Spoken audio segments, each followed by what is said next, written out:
Captain Anuj Kumar نے بشیر بکروال کے ذریعے چند دنوں میں ہی وہ کچھ حاصل کر لیا تھا جو اس کے پیشرو مہینوں کی جدوجہد کے بعد بھی حاصل نہ کر پائے۔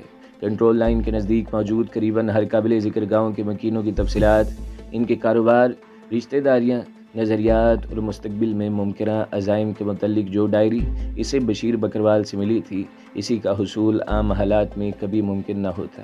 کرنل اگروال یہاں سے رخصت ہونے پر واقعی اس کے ساتھ ایک احسان عظیم کر گیا تھا۔ 2 مئی 1999 بشیر بکروال نے طے شدہ منصوبے کے مطابق کنٹرول لائن کے نزدیک اپنی بکریاں چھوڑی ہوئی تھیں اور خود ایک چٹان کے نیچے چھپ کر آنکھوں سے دوربین لگایا تھا جو اسے کیپٹن انوج کمار نے دی تھی، اور یہ ہدایت بھی اس کے ساتھ ہی کر دی تھی کہ اس دوربین کا علم ان دونوں کے علاوہ کسی تیسرے شخص کو نہیں ہونا چاہیے۔ دوربین کے مختلف پہیے گھمانے پر اسے نزدیک اور دور کا منظر بہت واضح دکھائی دے رہا تھا۔ برف پہاڑیوں سے پگھل رہی تھی اور زمین میں برف تلے پھولدار جھاڑیوں نے کہیں سر اٹھانا شروع کر دیا تھا۔ یہ علاقہ جہاں وہ موجود تھا لائن آف کنٹرول سے قریباً 15 کلومیٹر دور تھا۔ محض تجسس اور دوربین کا استعمال سیکھنے کے لیے اس نے دوربین آنکھوں سے لگائی تھی، جب اچانک اسے یوں لگا جیسے اس کی آنکھوں کے سامنے کوئی دھماکہ ہوا ہو۔ اس نے 2 فوجیوں کو ایک پہاڑی کے دامن سے نیچے اترتے دیکھا۔ بشیر بکروال کو ایسا محسوس ہوا جیسے اس کی نظروں نے دھوکہ کھایا ہے۔ اس نے اپنی آنکھوں کو بند کر کے مٹھیوں سے ملایا اور دوبارہ دوربین لگا کر دیکھنے لگا۔ اب ان کی تعداد 3 ہو گئی تھی اور وہ کچھ اسلحہ وغیرہ پہاڑی کے اوپر چڑھانے میں مصروف تھے۔ کون ہو سکتے ہیں یہ؟ اس نے اپنے آپ سے سوال کیا۔ بھارتی فوجی تو ان دنوں یہاں ہے نہیں، اگر ہوتے تو ضرور اسے علم ہوتا، اس نے سوچا۔ پھر اچانک ایک خیال اس کے دماغ میں آیا کہ وہ مزید آگے جا کر اسے پہچاننے کی کوشش کرے۔ یہ سوچ کر وہ چند قدم آگے بڑھا، پھر ٹھٹک کر رک گیا۔ کہیں یہ پاکستانی فوجی یا کشمیری مجاہدین تو نہیں؟ اچانک اس خیال نے اس پر گھبراہٹ طاری کر دی تھی۔ اس نے سوچا اگر یہ بھارتی فوجی نہیں تو اس کی جان بخشی کبھی نہیں ہوگی، اور وہ لوگ جو کوئی بھی ہیں محض اس جرم میں اسے مار ڈالیں گے کہ بشیر بکروال نے انہیں دیکھ لیا ہے۔ وہ کوئی ایسا کمیٹڈ فوجی نہیں تھا کہ محض کیپٹن انوج کے آگے نمبر بنانے کے لیے اپنی جان خطرے میں ڈالتا۔ اس نے آگے جانے کے بجائے اپنی بکریاں جمع کی اور ڈہلان میں اترنے لگا۔ وہ جلد از جلد یہ خبر کیپٹن انوج کو پہنچانا چاہتا تھا، اس سے پہلے کہ کوئی اور اس جیسا اپنے نمبر بنا لے۔ کیپٹن انوج اس وقت اپنے سامنے فائل رکھے حیرت اور قدرے پریشانی سے کبھی فائل میں لگے کاغذ اور اس پر لکھے پیغام کو پڑھ رہا تھا، کبھی وہ سر اٹھا کر ارد گرد موجود ان رپورٹس کو دیکھتا جو اس کے بالکل متضاد تھیں۔ فائل میں لگا خصوصی پیغام دلی سے آیا تھا جس پر ویری کانفیڈینشیل لکھا تھا۔ یہ پیغام دراصل اس رپورٹ کا خلاصہ تھا جو ہیڈ کوارٹر کو پاکستان میں موجود اپنے مین ایجنٹ کی طرف سے موصول ہوئی تھی، جس میں اس نے دعویٰ کیا تھا کہ دراز کارگل سیکٹر میں کچھ گڑبڑ ہو رہی ہے۔ انڈین مینجمنٹ نے گو کے ہیڈ کوارٹر کو اس ضمن میں کوئی ثبوت روانہ نہیں کیا تھا، لیکن وہ اپنی خبر کی صداقت پر بضد تھا۔ ہیڈ کوارٹر نے اس سیکٹر میں آپریٹ کرنے والی تمام انٹیلیجنس یونٹ سے الگ الگ رپورٹ مانگی تھی اور سب نے اس سے انکار کیا تھا۔ کیپٹن انوج کو سمجھ نہیں آ رہی تھی کہ اس کا کیا جواب دے، کیونکہ وہ بھی معمول کا جواب بھی لکھ سکتا تھا۔ اب تک وہ 2 مرتبہ جوابی لیٹر ٹائپ کروا کر ضائع کر چکا تھا اور اپنے سی او سے ملاقات کے بعد جواب لکھنا چاہتا تھا۔ عین ان لمحات میں اسے بشیر بکروال کی آمد کی اطلاع ملی۔ رازداری کی خصوصی اہتمام کے پیش نظر بشیر بکروال کی آمد اس کے لیے چونکا دینے والی بات تھی۔ قبل عظیم وہ اپنی آمد سے پہلے رپورٹ ضرور دیا کرتا تھا۔ کوئی ایمرجنسی اس کے ذہن میں دھماکہ ہوا، لے آؤ، اس نے حوالدار سے کہا۔ تھوڑی دیر بعد بشیر بکروال کی اچانک آمد پر وہ چونکا۔ سر جی، بڑی عجیب خبر لایا ہوں، مجھے بھی کچھ سمجھ نہیں آ رہی۔ بشیر نے بڑا ناپ تول کر فکرہ کہا تھا۔ کیا؟ کئی خدشات یکدم اس کے ذہن میں جنم لے رہے تھے۔ میں نے کچھ فوجی دیکھے ہیں، اس نے اچانک ہی دھماکہ کیا تھا۔ فوجی کہاں؟ حیرت زدہ اور انتہائی متجسس کیپٹن انوج نے اس کی طرف قریباً جھکتے ہوئے کہا۔ اس کے ساتھ ہی اس نے گھنٹی بجا کر اپنے گارڈ سے کہہ دیا تھا کہ کسی کو اندر آنے کی اجازت نہیں۔ بشیر نے اسے تفصیلات بتانا شروع کی تو کیپٹن انوج بھی چونکے بغیر نہ رہ سکا۔ اسے فوراً ہیڈ کوارٹر انکوائری یاد آ گئی۔ وہ مارا، اس نے دل ہی دل میں کہا۔ تم چائے پیو، میں ابھی آیا، اس نے بشیر بکروال سے کہا، جس کے لیے گرم گرم سموسوں اور پکوڑوں کے ساتھ چائے آ چکی تھی۔ اپنے کمرے سے نکل کر اس نے گارڈ کو خصوصی اشارہ کر دیا، اب کوئی اس طرف نہیں آ سکتا۔ انوج تیزی سے سی او کی طرف جا رہا تھا جو اس کے ایمرجنسی پیغام پر اس سے میٹنگ کر رہے تھے۔ قریباً 5 منٹ بعد ان کی میٹنگ شروع ہو گئی۔ سی او اس خبر پر اچانک اٹھ کر کھڑا ہو گیا، لیکن بشیر بکروال کی شہرت اس تک پہنچ چکی تھی، اس لیے اسے نظر انداز بھی نہیں کیا جا سکتا تھا۔ دونوں دیوار پر ٹنگے نقشے کے نزدیک کھڑے تھے۔